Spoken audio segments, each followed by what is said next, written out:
the graphic. I don't know. Christina, is there any way you can reorganize the grid so so one of the alumni panelists cannot be seen because of the graphics in the right bottom corner? I'm wondering if there's anything that can be changed. Or if you could make me smaller to kind of split the screen in four. I'm not sure. Oh, there we go. There. So now Talia's face is. Can you move a little bit, Talia? Yeah. Perfect. Great. All right. So we're looking great. And I'm going to kind of come down a little bit if I need to, or I could just go back a little bit. All right. Well, thank you so much for joining. Christina, are we ready to go? We don't see the audience, unfortunately. So I'm not sure, should we communicate? Yes, I see them. You're good to go. Hello.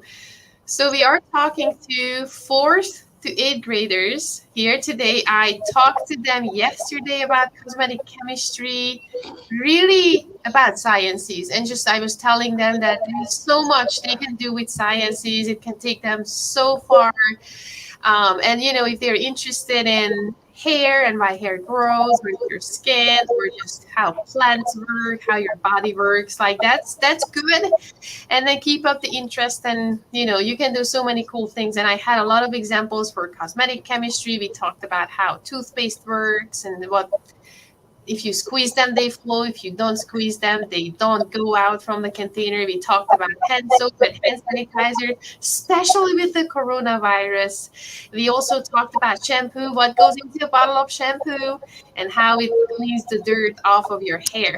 And so today, I told them I'm going to be back with 3 wonderful ladies who will share, I guess, more of an insight into what you do, how you got interested in science, any tips for the students, how they can keep up their interest with sciences, what they can do at home, and things like that. And we're also going to take questions from them to see what they want to ask from you guys. So I think as a start, we're just going to introduce ourselves and sort of go from there. Just your name, I guess, where are you from, where are you right now, and what are you doing? Are you working? Are you still in school? Are you getting ready for the next step in your career? So something, very generic. I can start, although they know me. So hi, guys, again. I'm Dr. Baki. You saw me yesterday. We were making the lip gloss, and I know we're making a second lip gloss today, so I'm very excited. So I'm still back in Toledo, Ohio. I told you it's another time zone. It's a little bit farther away. I'm directing the cosmetic science program here that I talked to you about yesterday. So all of these other students or individuals, ladies that you can see on the screen, work with me or are still working with me. So we're just going to go around and introduce us. And Christina, if you have any questions at any time during our talk, feel free to either put it in the chat, or you could just stop me and, feel free to ask the questions. The students can go ahead and ask their questions. So let's get started with the introductions. I'm going to start with Talia. Okay. Hi, I'm Talia Jones. I am from Toledo, Ohio. I currently live in Maryland, working at C-Care, which is a contract manufacturer. And I am a senior formulation chemist in skincare and hair care. Thank you. I'm taking notes so I can follow up with you on certain things that you just said. Okay. Okay. Paige, do you want to go ahead? Yeah, sure. So I am in Toledo, also Toledo, Ohio. I am a student at the University of Toledo with Dr. Baki. And I am a cosmetic science and formulation design major. Awesome. Thank you, Brianna. My name is Brianna Mctaby. I'm from Aleppo, Syria. And right now, I just graduated from my master's in industrial pharmacy. So I studied 2 extra years after the cosmetic science program. And I just graduated. And right now, I'm here in Toledo, Ohio. I'm actually in our lab. And I'm still helping out Dr. Baki with a lot of things, so I'm just in Toledo for now. Thank you so much. So I don't know if students know in the audience how schools play out. How many years of school do you have to do? I know, Brianna, you mentioned you just finished your master's. I don't know if they know what that is. So can we break it down for the audience? So you start out in first grade, right? And then can someone break it down? It could be any of you. Like, where do you go from first grade? Obviously, you go all the way up to 8th grade. That's where we kind of are with the audience. What happens afterwards, and what does a master's degree mean? So it could be any of you. Sure, I guess I can go ahead. Sure. So after your 8th grade, you go into high school, right? And then after high school, you do 4 years, like freshman, sophomore, junior, and senior. And once you're done with your senior year, many people choose to go to college. And in college, you would first start off with 4 years, and then you would get what's called a bachelor's degree. And then after that, it's up to you if you want to do more years or just stop there. So in my case, after my 4 years in college, I did 2 extra years and got a master's degree. And then after a master's degree, you can still do more. Again, that would be up to you and what you want to do. Yes, and sometimes school doesn't take exactly 4 years getting a bachelor's degree. Sometimes if you want to become, I was talking to the students yesterday, I'm a pharmacist, so that took me 5 years to become a pharmacist, and then 3 more to get a PhD. So I was in school for 8 more years after high school. But sometimes to get a medical degree, if you want to be a doctor, that also takes a little while, because you have to have a pre-medical degree, then you have to have your medical degree, then you have to do some residency so you can specialize. So it could vary a little bit depending on what you want to do, but very typically after high school you go to college for 4 years, like Brianna said, and very typically if you choose to get a master's degree to get more education, more hands-on experience, more research experience, then you could do a master's degree, which is typically 2 years. Again, it could vary even within the United States, but that is true. So thank you for that. So Talia, you said that you work at a contract manufacturer. What is that? Can you tell us what a contract manufacturer is? So a contract manufacturer is ultimately an overall company, an umbrella company that takes suggestions and new projects from brands. For instance, L'Oreal, Procter & Gamble, Estee Lauder, Manic Panic, any type of company will come to us for wanting us to make something from skincare, something from hair care, even hair color. And we will work on the project in the lab with research and development. Once we find a perfect formula that they love, that we love, that works for everybody, then we transfer that over to our tech transfer team that does the filling, the making, works with all the packaging, and then we ship things out to Walmart, Target, Ulta, anywhere they want to send it. That is so exciting. So has it ever happened to you that you work on a product and then you go to Ulta or Target and you actually see the product you worked on, you see it on the shelf? Yes, it's actually very satisfying. You'd be I wanted to ask you about nice that. Can you tell us that feeling? Yeah, actually, I've been working at a contract manufacturer since graduation, so approximately 4 years now. And at my previous company, I've launched Harry's shampoo and conditioner, along with body washes from Harry's, which are sold at Target. So I'm just grocery shopping. I had no clue what was happening. And then I go down the personal care aisle and I'm like, oh my goodness, this is something I made. This is my formula. It's on the market. People are purchasing it because it was almost sold out, which is very nice. And you get a sense of accomplishment. You feel like I've actually made a mini mark on the industry at some point. And it's just, the satisfaction is unreal. It honestly is. Wow. Thank you so much for sharing that. I'm sure it must be very exciting, you seeing that and seeing other people buying it and being excited about that. So thank you so much for sharing that. I wanted to back up a little bit because we're talking to young kids, and yesterday I was talking to them about sciences and what science means, how you see it in your daily life. So when did you become interested in science? I was telling them that I think I started becoming interested in sciences when I was about 7 or 8, and it was related to a pharmacy. So I wanted to become a pharmacist, which I did, but I still don't work in a retail or hospital setting. I was, more interested in the research side of things. So I took my career into more of a research direction and ended up at a university teaching students and doing some research. So do you remember when was the moment when you thought you were interested in science, or was it more of a process throughout the years? Did you make any of your did you love baking maybe, which is sort of a little bit similar to making products, or do you remember anything that sort of sparked your interest? So I'm gonna start with Paige.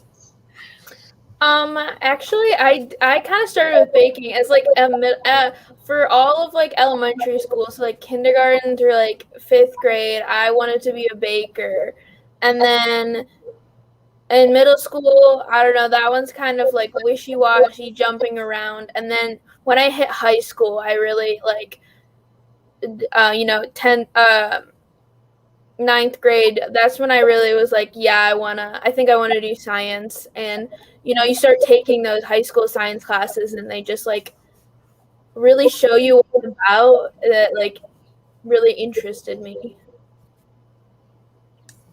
Thank you so much.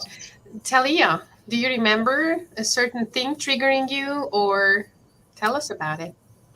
Very similar to Paige. Lots of baking growing up. Always playing in the kitchen. Always concocting something different than what's on the box. Surprisingly enough, I've always been really good at math and science. Those have always been my strong subjects. I've never strayed from that. So initially, finding out that there was a career in a science field, but then finding something that was not going to take a lot of schooling if I didn't want it to, but also staying hands-on. I hyper-focused on pharmacy, and then I found cosmetic science in that. So it was just, the rest was history. It was a happy-go-lucky trail. Aw, thank you. Brianna, can you share your story with us? Yes. So actually, unlike Talia and Paige, I wasn't a huge fan of baking when I was younger, so that was not something that helped me out to figure out what I wanted to do. And when I was younger, I liked like my science classes in school, and my favorite teachers were always my science teachers, coincidentally. But I didn't always know exactly what I wanted to do when I was younger, so it did take me time as I was growing up and when I went into middle school and then high school. So it's not like weird if you don't know already what you want to do, or if you're not sure, if you can't find something you really like, because that's how I felt. Even when I started college, I was not 100% sure what I wanted to do until I heard of this program, the cosmetic science program. And then I realized this is what I want to do. So when I was younger, I did not know about this major. I didn't know you could study to do this. So it makes sense that it took time for me to find out what I liked, because it took time for me to find out this major. All right, that makes sense. And we do see a lot of times students not knowing exactly what they would like to pursue. But this seems interesting. As I was describing it yesterday to the students, it's really a lot of sciences, but it's also some mixing, some colors, working, Paige, actually, guess what, guys? Paige is just making in the lab. Right before she joined us, she was making a hand soap. And so it's a beautiful, opaque, this greenish bluish hand soap that foams very nice, feels very nice. So that's color. Even if you think that it's not a lipstick that people put on their face, because people, when we typically talk about mixing colors, people would immediately think of either coloring your hair, coloring your face, putting your lipstick on. But even when it comes to your hand soap, it has to look good. It has to look like something people want to touch and use and make it, foam on their hands. So we talked about the artsy part of things, and we also talked about the business side, that you have to understand how businesses work. Talia was saying that, you have to sell your products. Like, that's the final stage of making a product. Chemists are spending a lot of time in the lab making sure that they're making a product that doesn't just look good, but it actually cleans your hands, if it's a hand soap, or if it's a hair conditioner, that it conditions your hair. So we are making a lot of tests to make sure that it's going to do what it's supposed to do. It's going to be safe for you to use, safe to keep it in your bathroom. It's going to be good for a long time. But then the final part is you really have to sell it to people. So, and that has a lot of business related things to do with it, financials. Students have to take economics. They just have to understand the business language, how businesses work. Even if they will be chemists making new products, that's sort of part of where you are and part of your big team.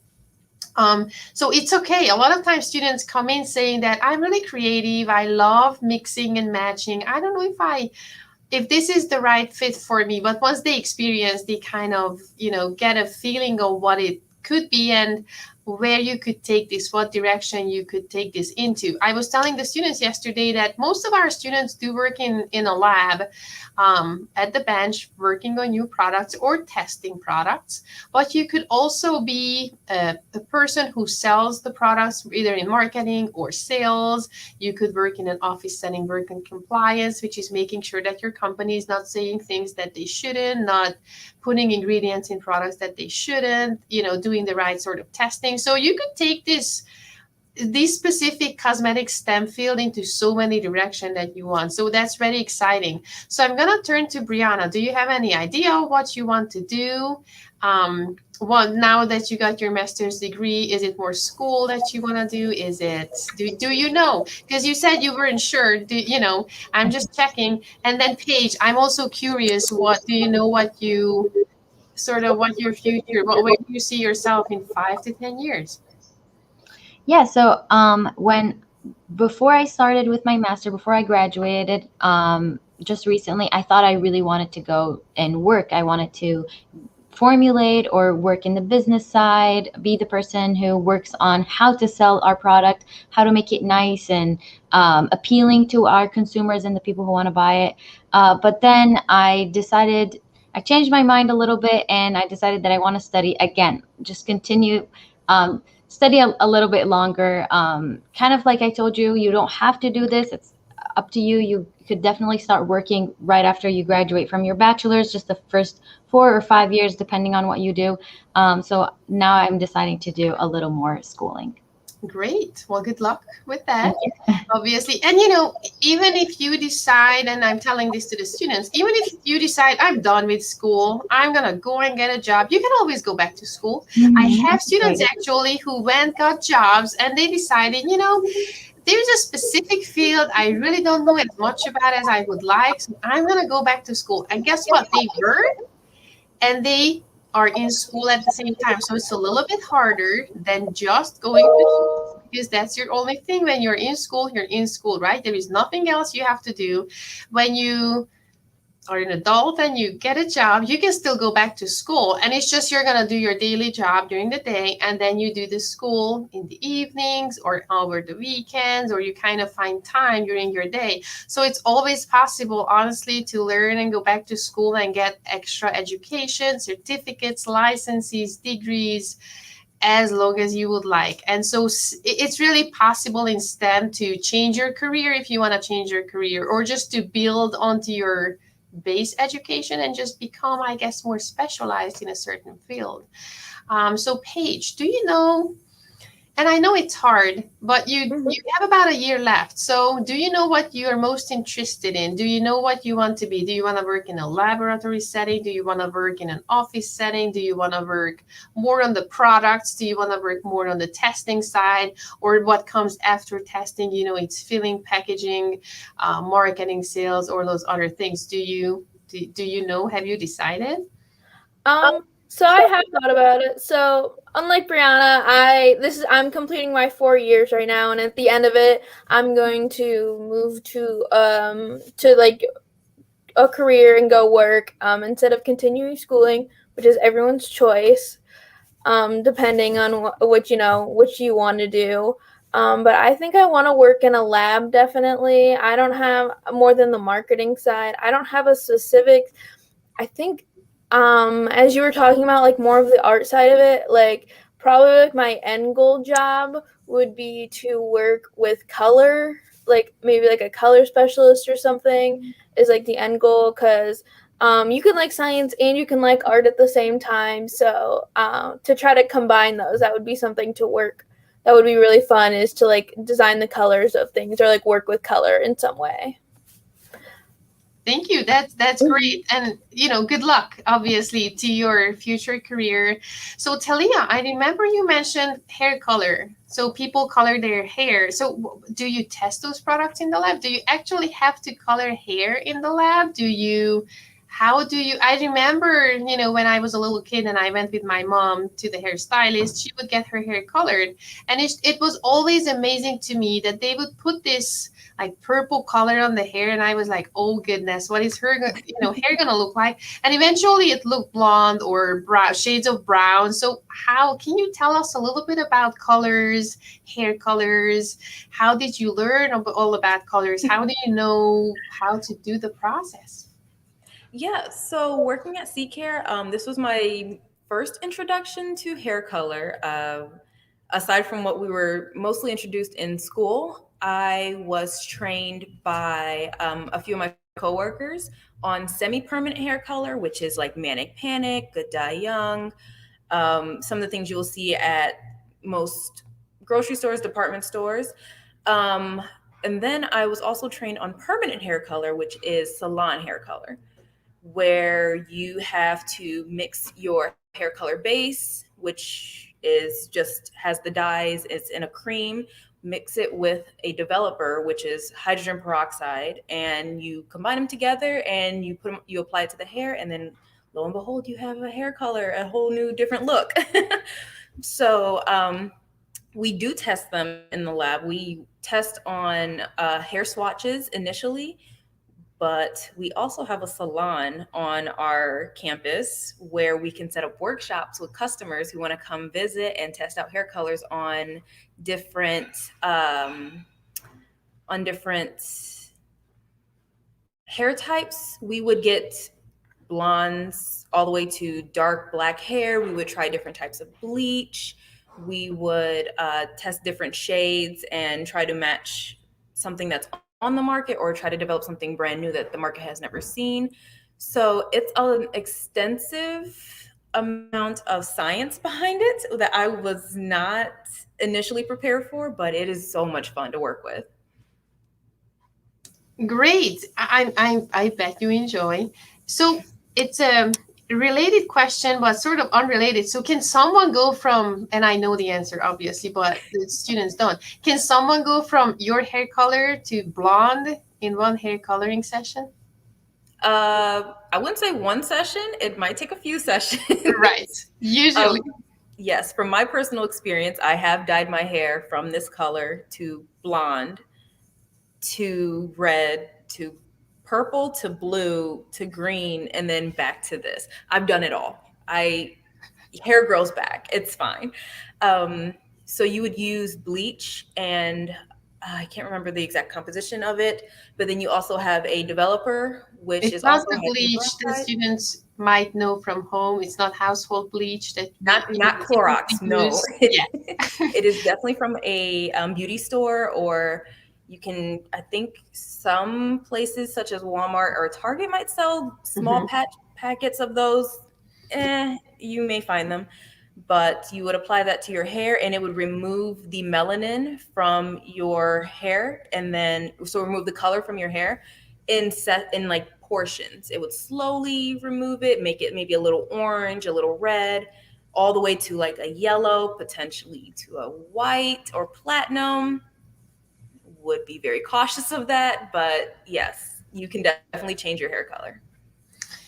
Well, great. Thank you so much for sharing. So what I really want the students to see, there is a lot of chemistry behind it and biology. We talked about sciences yesterday. So you really need to understand what your hair is made of. And Talia's hair is completely different from my hair, the texture, the shape, how thick her hair is compared to how thin my hair is. So it's just, you have to understand hair very well. You have to understand the hair products, the coloring products, as we talked about, very well. So you know that once you put a product on the hair, it's not going to be, burning your hair or scalp. It's going to develop the color that you want.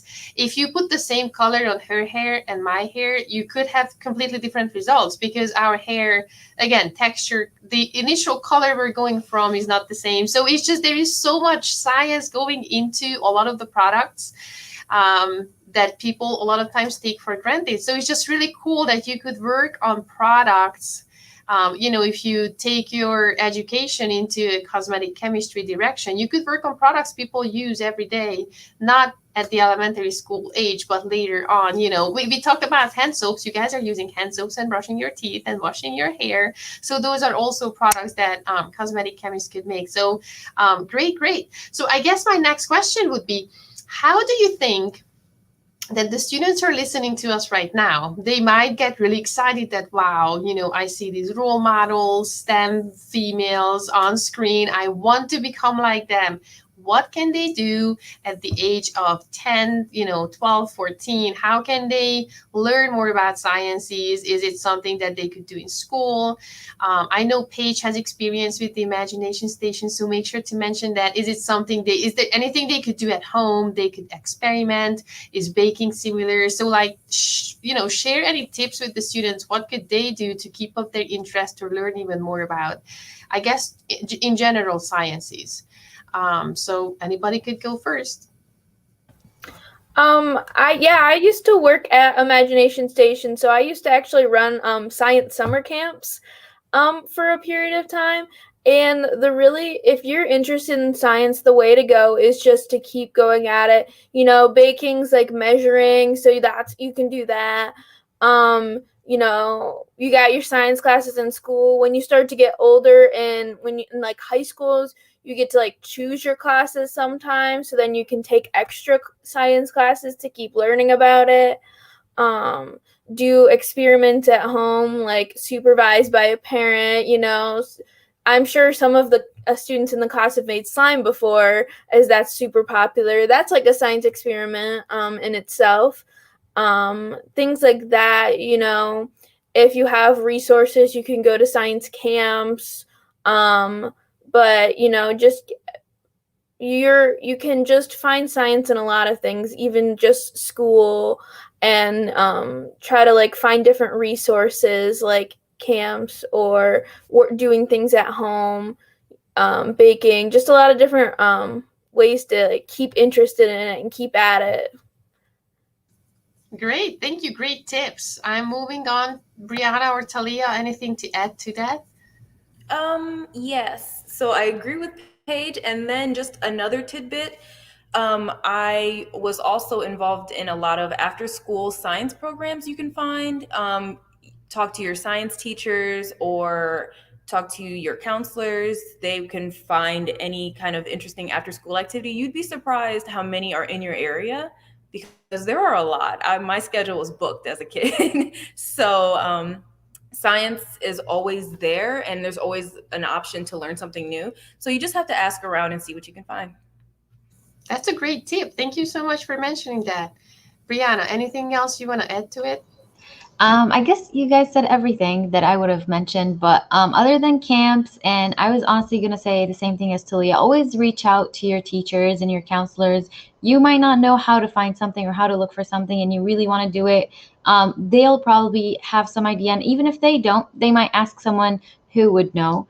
And other than camps that would be summer camps or something after school, a lot of times there would be little clubs in school that could be science related or chemistry related or something of that sort that could also help you or push you a little bit more to see if this is even what you like or what you want to do. Those are great tips. And to the students, there are so many different scientific fields that you can take on. We are really focusing on, obviously, because of the program we are in, cosmetic chemistry. So it's really the science of making cosmetic products, so makeup products and personal care products. But there are other science fields. There is engineering, there is math, there is physics. They are just pure biology when you learn about plants or animals or the human body. There is chemistry when you create molecules, not necessarily products. So chemists are making a lot of, if you think of like spices at home or chemicals that your mom's using for cleaning. So there are so many other directions that are still science. And I just wanted to mention two more things. So always be curious. Like if you're interested in why does my tooth fall out, or why does it not hurt when I get a haircut? Like those are really good questions. And don't be afraid of asking your mom or your teacher or your neighbor or anybody that why do things work the way they do, and how could you, if you have a tooth that has fallen out, do you have to fix it? Do you have to put it back? Like what's happening? Like I told you yesterday, I have a 4 and a 6-year-old, and they are super curious, which I love that, at that age, they just want to know everything about everything. And so they keep asking the why questions. Like I would answer the question and they're like, but mommy, why? So I just keep up that interest, keep up that curiosity, and there are no silly questions. I always tell my students that don't feel like that you're asking silly questions or questions that you think you should know the answer for. It's just try to understand what's happening around you and why things happen. That's basically science. So keep up with that interest. And then also I wanted to mention, we talked a lot about colors. So if you like painting, instead of just purely painting a picture, mix colors. Like take a watercolor palette or an acrylic palette and start mixing colors. Start mixing red and blue. You're going to end up having purple. But if you add a little bit more red to it, you're going to change the color to more of a pinky purple. If you add more blue to it, it's going to be more of a deeper bluish purple. So try to see, if you mix colors, what color variations could you end up having? How do you go to an orange? How do you make an orange into a brown? So that's really the basics of a lot of makeup products that we make. So I don't know if you guys go to grocery shopping and you see the lipstick aisle. If you walk down, companies make 20, 25 different types of colors, and they are all pink and red. How do they make all those different colors? Well, just slightly changing the formula a little bit. And you could end up making at home 20 different colors of pink only if you just have, red, white, and black. You could go into so many different directions. So if you just want to learn about colors, it's easier with paint than with food color. That's my experience. And typically watercolor and acrylic color doesn't stain you. Food color does. So that's another thing that anybody could do at home. You can always, the other thing I just saw yesterday, you could play with Play-Doh, and you can start mixing Play-Doh colors. So if you just want to take a little bit of yellow and a little bit of red, make it into a big ball and see what color you have. And then keep adding colors to it to see what colors of the rainbow can you come up with. So that's really learning about color. And a lot of the things we can teach in school, but a lot of these you have to experience and you have to practice. So I can tell you that when you mix, red and blue, it's going to be purple. But depending on how much you mix, you and your friend could end up having slightly different colors. So I think it's really cool. If you have the capability of mixing and painting, you could also do that as well. And I don't know, like very simple, when I was a kid, I had a microscope at home. I was always curious about what things look like if you really zoom onto them. So I was trying to look up leaves or bugs or sand that I found around. So that's also really cool to see what things around you look like if you really try to zoom onto them. So I'm asking my students, do you use a microscope? I know we use it in school, so I kind of know the answer, but can you tell us examples of what you guys use a microscope for? So microscopes are not just for little kids. Big kids and adults also use microscopes in labs. I know Brianna, I know for a fact that she used a microscope, but I'm curious if Talia or Paige, did you ever have to use a microscope? What did you do with it? I used a microscope for a few different classes, like biology. You can really look up close at different plants, or even sometimes like cells. You can look up like the little itty microscopic parts of you. That's right. Also, another suggestion for a resource that I thought of while you were talking is your school library or your local library. You can read different books about a lot of different science topics, so that you can consume in your own time. You don't need anybody. You don't need like an adult supervision, so you can do that in your free time a lot. So that's also a good resource. That's a great tip as well. Brianna, can you tell us about what you looked at under the microscope? Yes, of course. What I looked at under the microscope was actually really cool because it was something I would have never imagined to look at under the microscope. So in the lab, I made a lot of lipsticks, and I'm sure many of you might have at least seen one or possibly even tried it. And I took a little bit of it and put it on the microscope slide and looked at it very, very closely, or zoomed in. So what I was able to see was a lot of little red. Well, the lipstick I made was red, so I saw a lot of red in under the microscope on the computer, since it's attached to the computer, so we were able to see it that way. So I saw a lot of red, a lot of little, sometimes yellow spots, since the way we make lipstick is we mix some oils and our color and some wax-like material, kind of like a candle, and you mix them all together with whatever color you want, and in my case it was red, and that's what I was able to see. It was really interesting. You would think you would expect to see just a color, but there was a lot more to it than just that, because you could see a lot of those little tiny spots. And even though looking at it, you think it's all melted and it's all together, but under the microscope, you were able to see a lot of more details than you would expect. Really cool. Thank you. Talia, do you have to use a microscope in your daily work? Actually, yes, we just received a really interesting and like high def camera microscope. It's pretty cool. So I make a lot of emulsions, which is when you have oil and you have water, and then you put them together with an emulsifier to make them cohabitate until you have a stable formula, which is like a lotion or a cream or something of that nature. I make a lot of those, and I put them under the microscope slides to confirm the particle size and to confirm that I actually have a stable formula.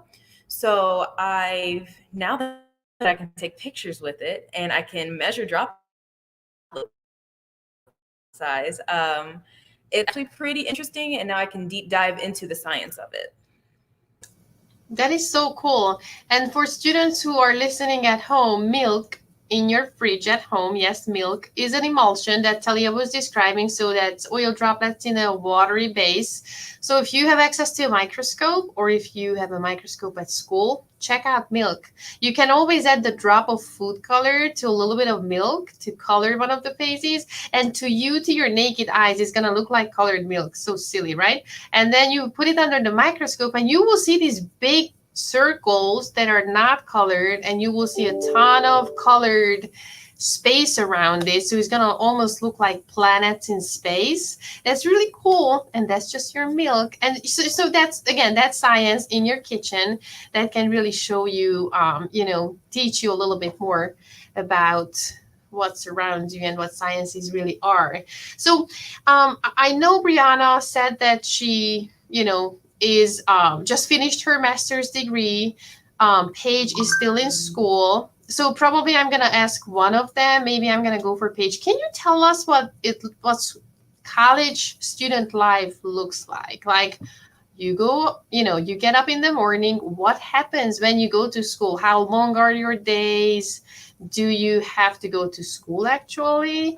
I know because of the coronavirus, things have changed. So let's go back to before the coronavirus, because hoping it's going to be the same in a, relatively shorter amount of time. And I'm going to ask the same from Talia then. What's your typical day look like? So you get up, you have breakfast, you go to work, things like that. So Paige, can you tell us what do you do when you're a student in college? Yeah, totally. So I lived in a dorm and not at home, so I would start my day with like other college students. We lived in the same place.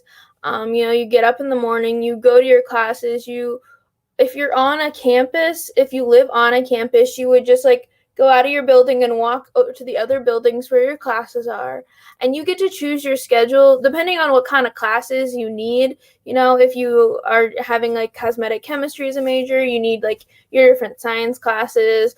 So you go out through your classes throughout the day, but you can kind of choose their times, whether you like getting up in the morning or you like sleeping in a little bit.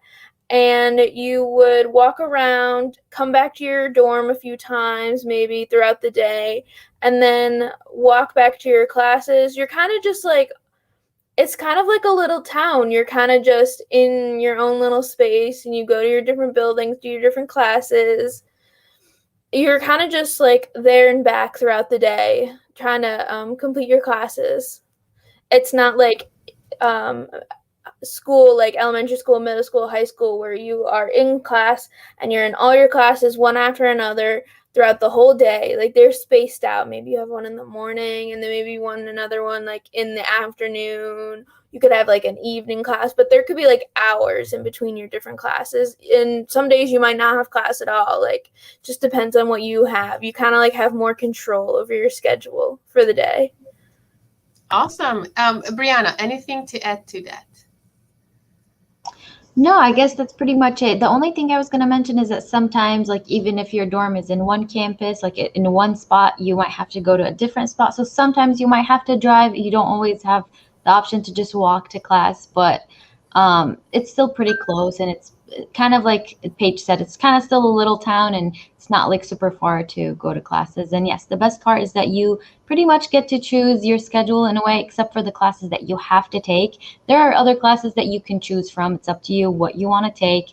And again, just like Paige said, depending on the time, you don't have to have them right after each other. Sometimes you might have to have them after each other. Some people I know would be done with all of classes at 12 p.m. and then they're off to do whatever they want. So again, the nicest thing is you're very flexible. You can do pretty much what works with you.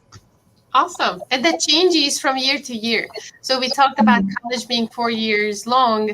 In the first year, you might have, classes on every single morning. In another year, you might only have class every other day. So it changes from, I would say, semester to semester. So that's a lot of flexibility you get when you become an adult. Talia, can you tell us what your day looks like? It's a pretty set schedule. I have core hours for work, so I can come in between 7 to 9 in the morning, leave between 4 and 6. So I get up, drive to work about 30 minutes to work, and the fun part about a contract manufacturer is that you never know what's going to happen most days. You usually have a generalized idea, like a timeline, but there may be a day you come in and you have to make like 4 conditioners in the morning for testing.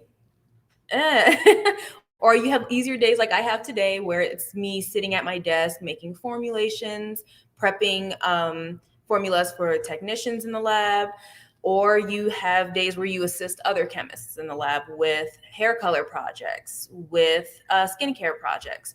So there's a lot more leniency, and my schedule is a little touch and go, but it's a lot of fun because I get to play in the lab all day, and I get to make my schedule overall. So I get to pick what time I come in, at least from those few hours.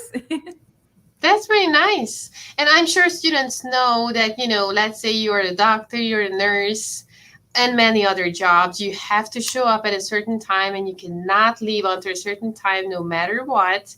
So it's always nice when you have a little bit of flexibility and you can change your day a little bit or plan your day, accordingly, that you have the flexibility. So that's very great that you can actually get a very flexible job.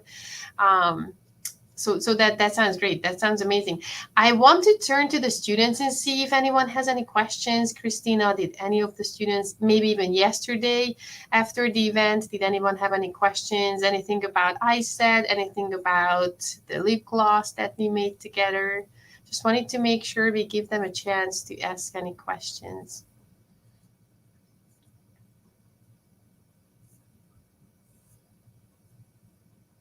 I see that the grid changed a little bit.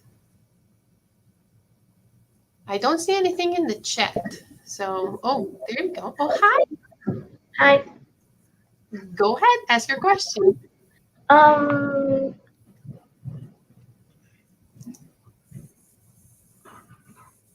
could you tell me a little more about the testing, but cruelty-free? Wow, look at that question. You are so smart. So she's asking about cruelty-free testing. That's amazing. You can go back and sit down. We will answer this for you. That's a very mature question, I would say. So can someone who wants to start with answering the cruelty-free question? I think we should break down what cruelty-free means just in case others do not understand. And can you tell us, do you, Talia, you working at a company, can you tell us about how you managed to do cruelty-free testing or anything like that? So I'm going to open the floor. Anybody could attack the question. Okay.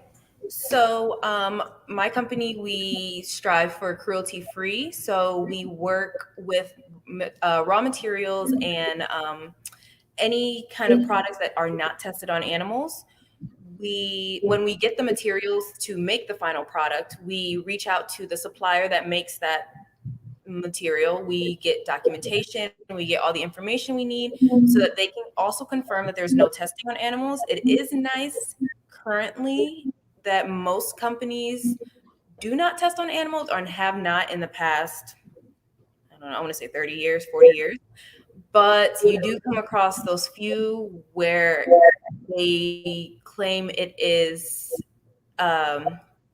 extremely important for them to test on animals, and that's still entirely up for debate, but we definitely strive not to have any of those products, have any of those materials, use them, support them at all.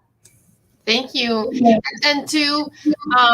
And I know it matters to a lot of consumers. And just to answer, so cruelty-free, as Talia was saying, is basically not testing on animals.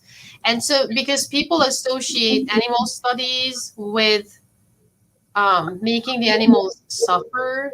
So that's basically what the cruelty-free refers to, that you test your product in a way where the animals do not have to suffer. And, just to put it out there, it doesn't mean if a product is being tested on an animal that the animal suffers. But that's the general, belief that that's what happens. Bunnies are being used and, they have really bad skin irritation or eye irritation. That's not always the case, but I know we are moving towards a animal-free world where we don't use any animals. And as Talia was saying, sometimes it's really hard because sometimes your option is to use humans instead, and you have to find volunteers to sign up, or sometimes when we test things in labs, it's just really hard to figure out that if I tested something in a beaker, you guys were mixing your lip gloss yesterday in a mixing bowl. If you test something like in a mixing bowl, you don't exactly know what's going to happen when you put that shampoo in your hair because we haven't tested it on hair. So sometimes it's really hard to make the jump from a lab test to a human experience. And in the cosmetic industry, currently, we are moving towards no animal testing. In other parts of the world, in Europe, animal testing is banned for years now. The United States is not really testing for the most part, but there are other industries. When people make medications, so I'm sure if you watch TV, there are a bunch of ads between, a ton of commercials. And so when they talk about those arthritis medications and other psoriasis medications, so a lot of those have to be tested on animals. There is no way around it. Or when there is the chemical industry who makes a bunch of chemicals that people use to make their products from, a lot of those ingredients have to be tested on animals. So in the personal care world, try not to.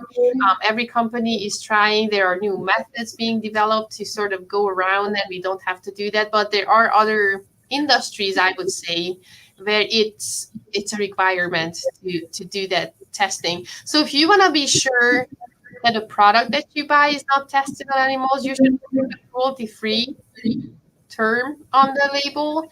I also wanted to say that even if a company doesn't say it has been tested on animals, it may not have been tested on animals. So they don't necessarily have to say that.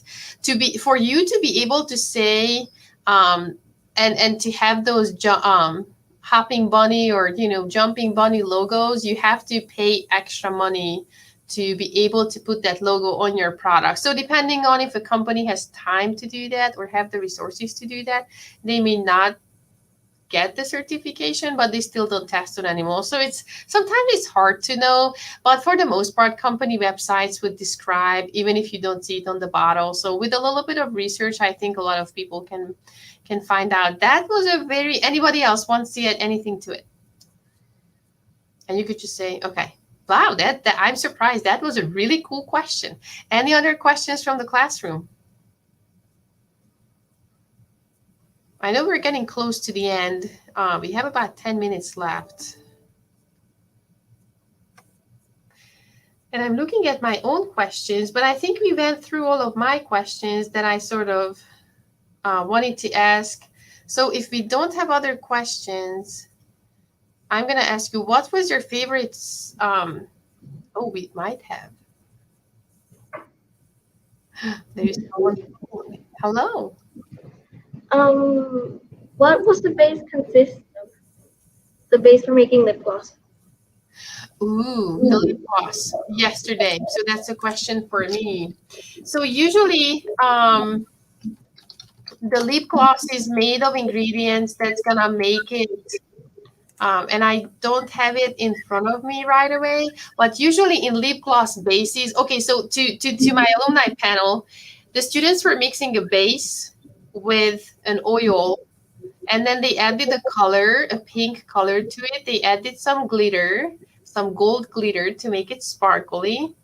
And we added a vanilla flavor. So they added these 5 things together, and they had their lip gloss made. So the base, which was labeled for them as the base, it's typically a viscous, I described it as honey without being that yellow orange color. So it's typically made of, we call these ingredients moisturizers, emollients that make it sticky, so it's gonna stick to your lip, and it's also gonna shine on your lips, what you would expect from lip glosses.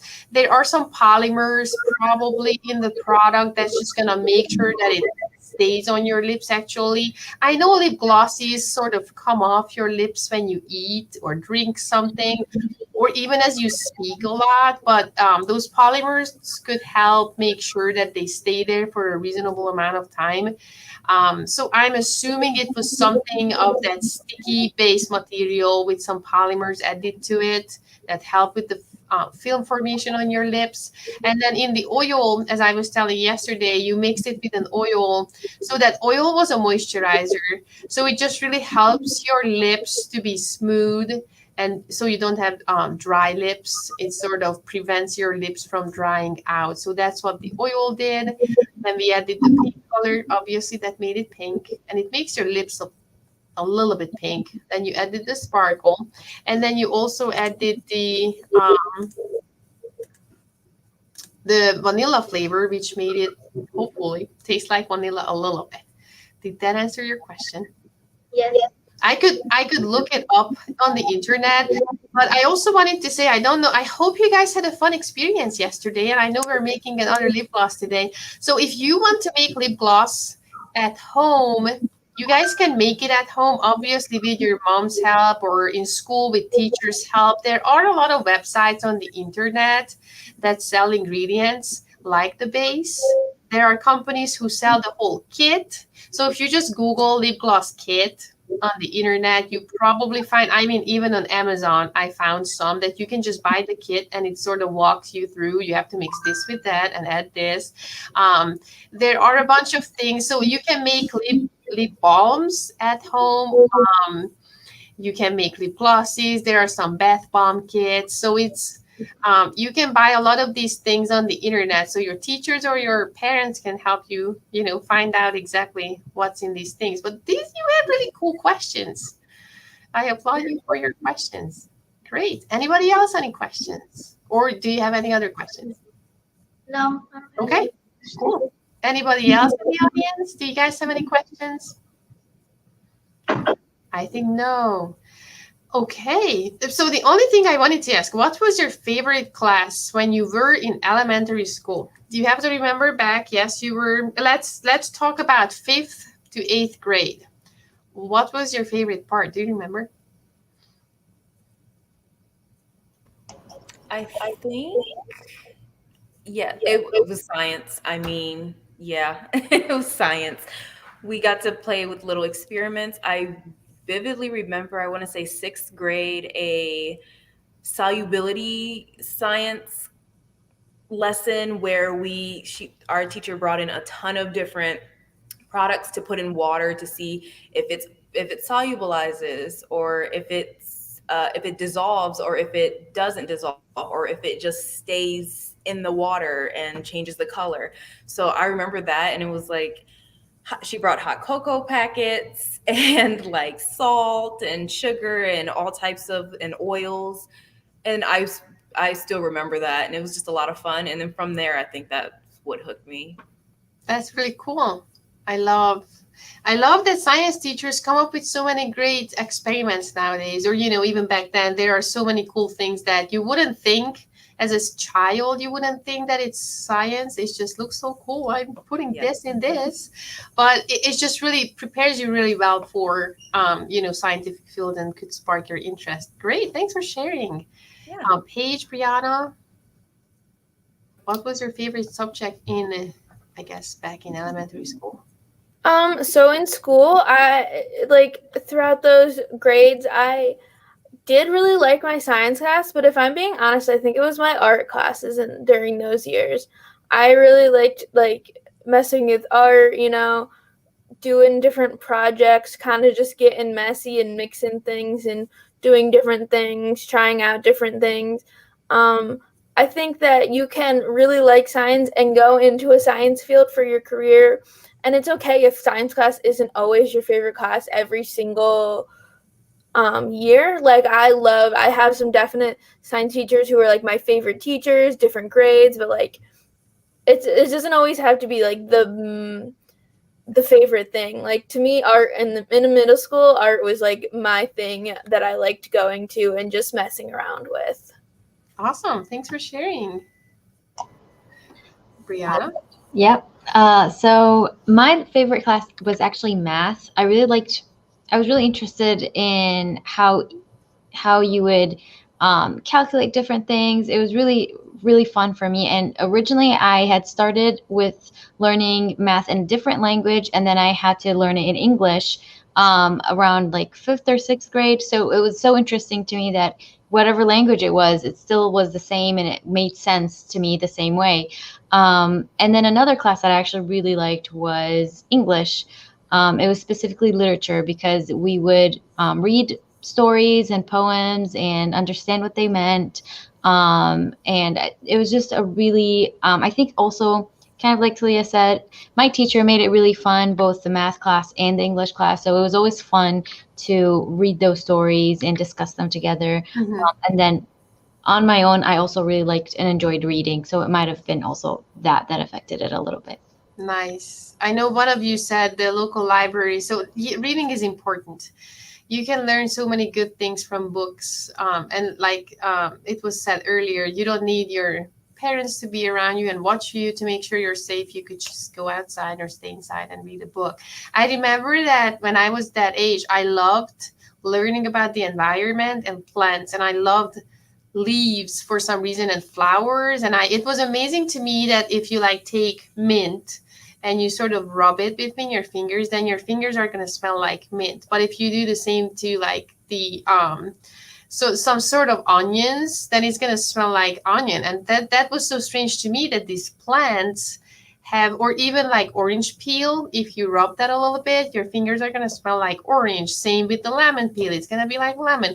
That's very obvious, but it was so amazing to me that these plants are able to make these smelly fragrances or chemicals. That was so cool to me, and I wanted to look at them under the microscope. So when I got old enough, that we learned in school how to cut the leaves into very fine dissections, I guess, these very fine paper-like consistency, I would look at those under the microscope, and I could see that, wow, this is what's inside a leaf. So to me, plants were always so cool and so exciting. But yeah, Thank you everybody for sharing your experiences as a student, as a child, as a student, as on work, as part of your job. Talia, telling us about your work and what you do. So I'm just gonna ask the audience one more time, does anyone have any questions? If we don't, feel free to go ahead and bring the students up front to the camera. If we don't, I think I'm going to say a huge thank you for all three of you for jumping on the alumni panel and talking to these young kids today. I hope we inspired them a little bit and showed them how fun science can be and how far it can take you, and you can do some stuff that Talia was saying how exciting it is when she sees her when she sees her products in the store. So it could be something very exciting that you enjoy every day and you look forward to go to work every day. So that's always something I want my students to do. I tell my students, do something that you love doing, because then you won't feel like that I have to go to work today. You will be like, yes, I have to go to work and work on something really exciting. So I hope we inspired them. Any last tips for the students? Any last goodbye? Anything from anybody? If not, I don't see any questions. They didn't come back up front. I'm going to stay online because I'm making a lip gloss with them, but I'm going to let you guys go. Thank you so much again. Appreciate your time. I will be in touch, okay? Thank you. Bye. Bye. Thanks. Bye. Bye. All right. So, perfect. Are you guys ready to make another? I see some thumbs up. So you know what to do. It's going to be the exact same thing we did yesterday. You will have to open your bags. You should have a base, and you should have an oil. And then you have your mixing bowl. You have the container. That's right. You have a pipette as well. So you are going to need to take your mixing bowl, and it has a lollipop stirring rod in it. So you have to scoop out your base into the mixing bowl, and then the oil is easier a little bit. So then you have to mix the oil with the base. I'm going to give you again some time because it takes some time. So screw off the top, twist it up so it comes up, or you could just squeeze it out. And I think you will need to scrape it, so you can use your wood stirring rod to scrape out as much of the base as you can. And then you will get some new colors today. Yesterday we made a pinky color. Today I think we're gonna make a slightly different color.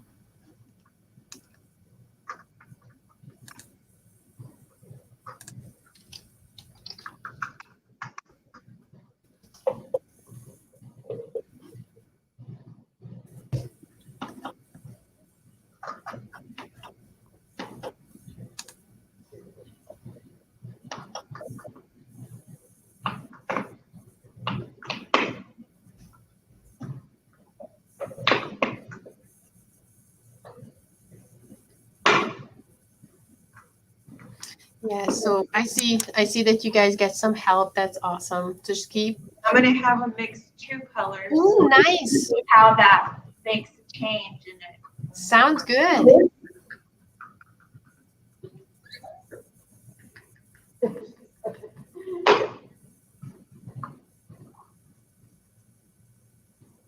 And so, like I said, you can a lot of times go to craft stores and you can buy these kits. I've seen soap kits before. I've seen bath bomb kits in stores, but online you can buy a lot of different things to make a lot of different things at home. So this is, if you enjoy making your own product, you can play at home and see what you can make from just, food grade ingredients sometimes. But you can always have your parents help you out and buy you something, buy you a kit, and then you could make your product at home.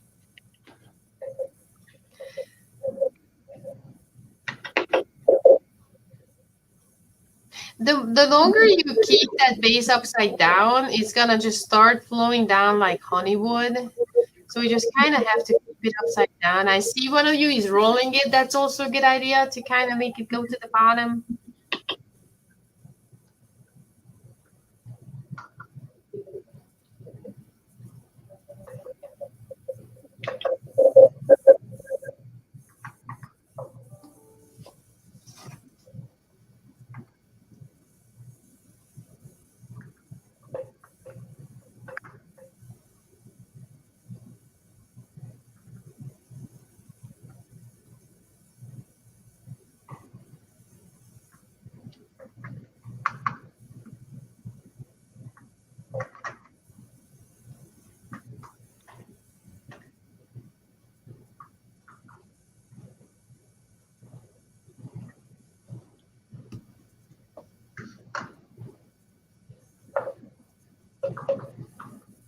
And as I said yesterday, it's okay if it gets on your hand.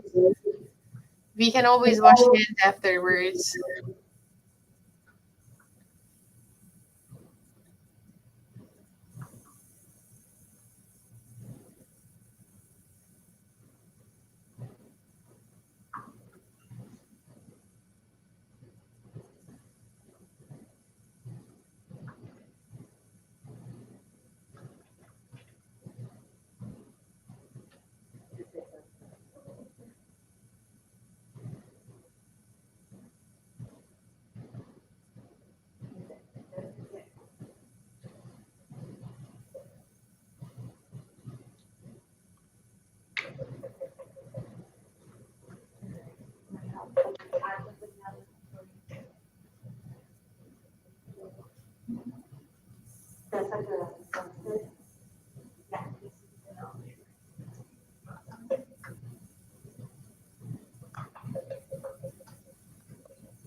So great, and I see that you got the flavor. So you only need a few drops of that vanilla flavor.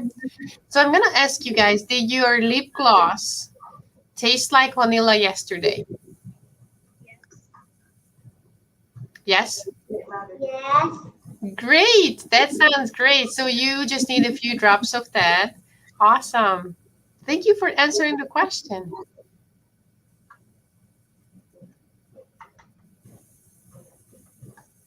And so now you will probably get the color. So you can mix everything nicely together with your stirring rod.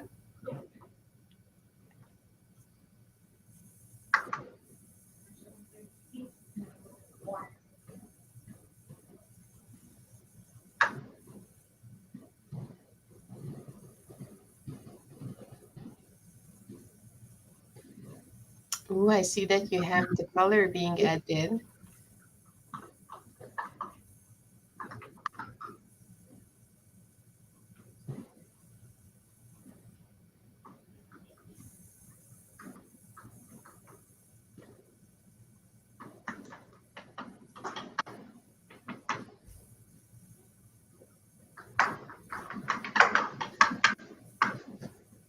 And so, yeah, just take your bowl and mix it up very nicely until it looks even everywhere, until it looks that the color is being mixed everywhere. So just take your mixing bowl and like you did yesterday, just keep mixing it, keep stirring it.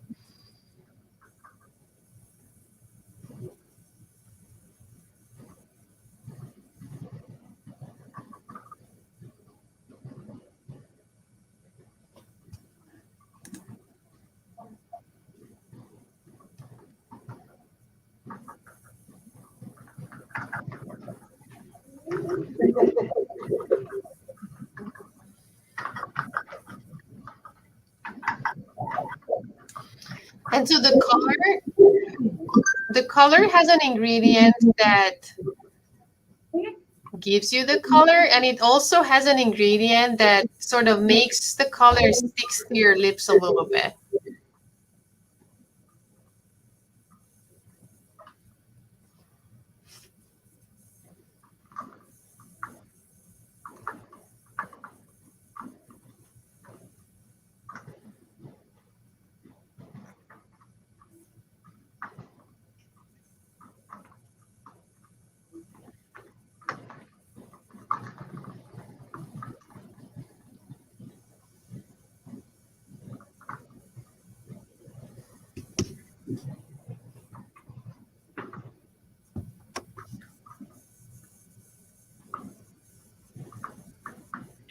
Look at that great mixing. Great job, guys.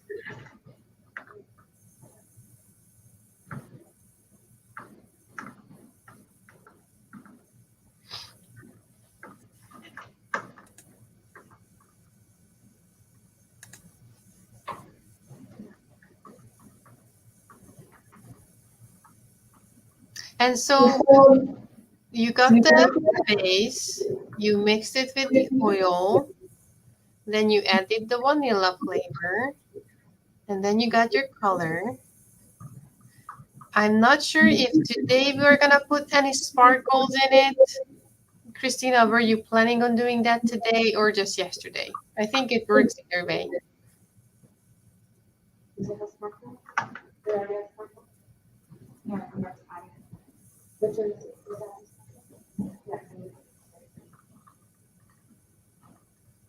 Yesterday, what they made was glittery, but today's product could be just simple matte. It doesn't have to be glittery necessarily, so they could compare the two. I was just gonna tell them that if they are done with mixing the product and it looks beautiful, you guys can start putting it into the container, unless you want to add color, sparkles to it. I am. I'm going to add some sparkles. Okay, Yeah. sounds good.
I noticed a difference from yesterday to today.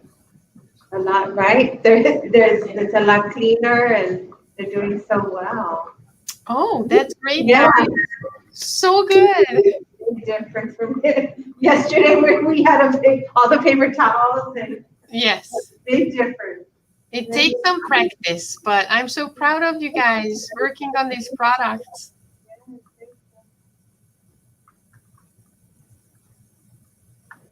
And one thing I noticed is that they decorated their tags Aw, with little science terms, and also girl power. oh, that's great. I love that. I'm so proud of them. Very inspiring.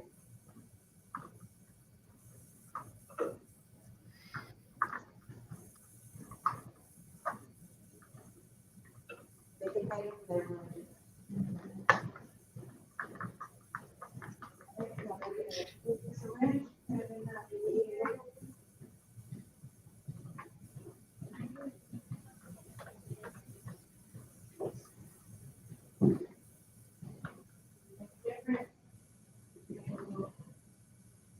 Okay, so if you are done with mixing, you can take your lip gloss container, you can twist off the cap, and you can use the syringe that you used yesterday. And then you can just start, sucking up your lip gloss and putting it into your container. Peachy? Yeah, peachy? Yes, we have a peach one. Peachy?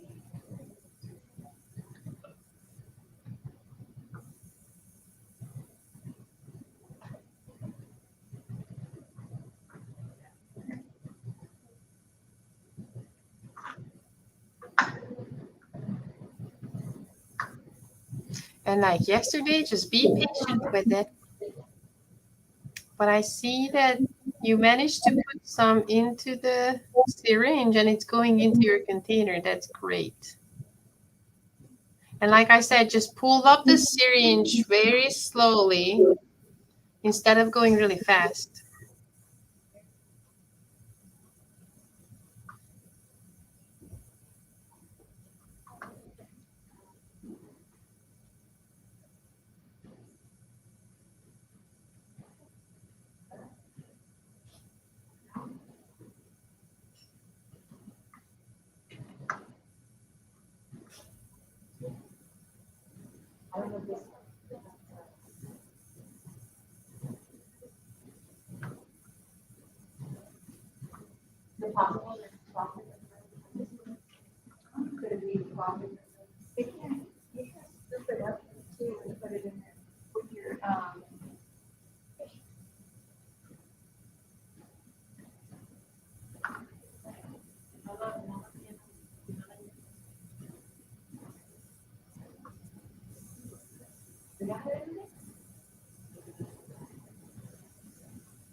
Yes, you could also try to use your stirring rod, that little mixer that you used in your bowl. Or you could try to pour the lip gloss into your container if you have some help. And I do see that you guys have some help from teachers. So you can try to use the syringe. You can try the spatula. You can try the pipette. I see you have a dropper. So anything that you can think of that could make it go from the bowl to the lip gloss container will work.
I know it takes a little while. You guys are doing great.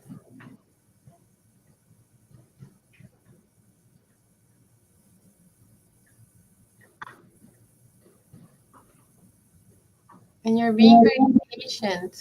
I applaud you for that.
So we mixed two colors, and we came up with a peachy color with more glitter. Then we also had one base that was a little too thick, so the consistency was not going into the containers. So we learned that. Mm-hmm. But overall, they're having a good time. They really like it. Enjoy it. Yes. It is a little tricky, to be honest, filling the lip gloss into the container, even when they are in the lab. It is very thick and too viscous almost, because that's what it should be like on your lips. But just making it go from the bowl to the container is a little tricky. So Yes. Heating it up, if you are in a lab, you usually heat it up a little bit on a hot plate, or you could do this in the microwave, just a teeny bit so it flows much easier.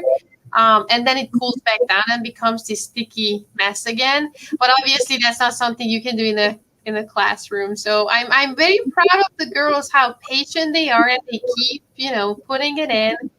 I hope they had a great experience. I hope they learned, they got inspired by the students that I had on today, or they learned something yesterday. If anyone ever has any questions for me, for any of my students, feel free to reach out to us or connect me with teachers or anything like that. So thank you so much for this opportunity. We love being part of it. Absolutely, yes. Thank you so much for hosting it for us. Really enjoyed it. All right, you guys want to say thank you. Thank you, guys. Have a great rest of your day, okay? Bye. Bye.